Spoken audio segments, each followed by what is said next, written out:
আগের পার্টে তোমরা দেখেইছো যে আমাদের অফিসটাকে আমরা একটুখানি ডেকোরেট করেছি বালুনস দিয়ে, আর কেকও চলে এসছে। নিউ ইয়ার ক্রিসমাস একসাথেই সেলিব্রেট হলো।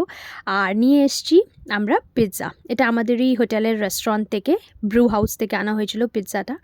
আর আমরা তিনজনে মিলে কেক কাটিং করলাম, খুব সুন্দর করে একটা সময় কাটালাম সব কলিগরা একসাথে মিলে। এবার হচ্ছে অধীর আগ্রহে যেটার জন্য আমরা সবাই মিলে ওয়েট করছিলাম, সেটা হচ্ছে গিফট দেওয়ার পালা। আর এবার তোমাদেরকে দেখাই আমি কি গিফট পেয়েছি। টানটানা, আমি পেয়েছি এই সুন্দর পার্সটা আর এই টুপিটা।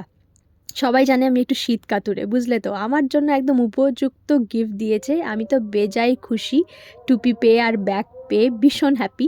তারপর আজকে অফিস থেকেই আমি নিয়ে এলাম খাওয়ার রাত্রের ডিনার। অফিস থেকে মানে আমাদের হোটেলের রেস্টুরেন্ট আছে সিজলিং ওয়াক, সেখান থেকে টাংরা চিকেন আর শেজওয়ান ফ্রাইড রাইস জমিয়ে এবার ডিনারটা হবে। আমি আর তন্ময় ডিনার করব।